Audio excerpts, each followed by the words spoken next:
조국혁신당 조국 후보가 한동훈 전 대표의 대장동 토론 제안을 공개적으로 거절했습니다. 하지만 국민의힘 대표 장동혁이 제안한다면 즉시 응하겠다고 밝혔습니다. 다른 법무부 장관분들한테 다 토론 제안을 하셨더라고요. 근데 그분들이 다 이제 뭐 답을 안 하거나 거절을 했는데, 본인이 국민의힘, 저는 토론 장동혁 대표가 하자 그러면 할 것 같습니다. 조국혁신당 조국 당대표 후보가 한동훈 전 국민의힘 대표가 제안한 대장동 항소 포기 사건 토론을 사실상 거절했습니다. 조국 후보는 부산시의회에서 열린 전당대회 기자회견에서 한동훈 전 대표가 국민의힘 내부 정리도 못한 상황에서 토론을 논할 때가 아니라고 말했습니다.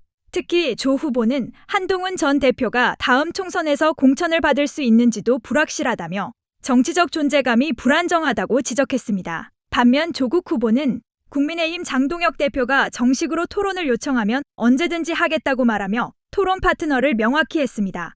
조 후보는 대장동 재판과 관련해서도 강한 입장을 밝혔습니다. 그는 1심 판결에서 첫째, 이재명 대통령과 대장동 사건은 무관하다. 둘째, 검찰의 조작 의혹이 드러났다. 이 두 부분이 확인됐다고 강조했습니다. 그리고 당시 대장동 수사를 지휘하던 법무부 장관이 한동훈 전 장관이라는 점을 언급하며 이재명 대통령에게 먼저 사과해야 한다고 주장했습니다.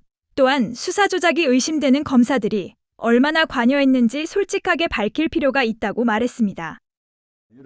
다른 법무부 장관분들한테 다 토론 제안을 하셨더라고요. 근데 그분들이 다 이제 뭐 답을 안 하거나 거절을 했는데, 본인이 국민의힘, 저는 토론 장동혁 대표가 하자 그러면 할 것 같습니다. 장동혁 대표가 정식으로 하자 그러면 할 생각이 있습니다. 근데 한동훈 대표는 국민의힘 안에서 다음에 공천 받을 수 있습니까? 본인 이제 국민의힘 내부부터 정리하고 나오시는 게 좋지 않나 싶고, 그리고 그 이전에 더 중요한 것은 이번 대장동 항소 포기 사건, 항소 포기에 대해서 이러저러니 말하기 이전에 대장동 판결에서 확인되었던 게 뭐냐면 이재명 대통령과 관계가 없다는 것.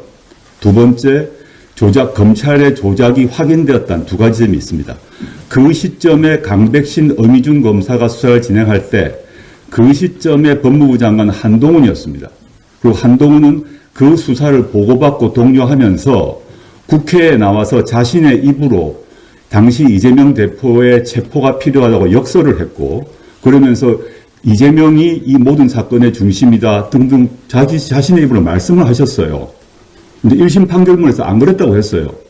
그럼 첫째, 한동훈 씨는 토론을 제안하기 이전에 이재명 대통령에게 사과해야 됩니다.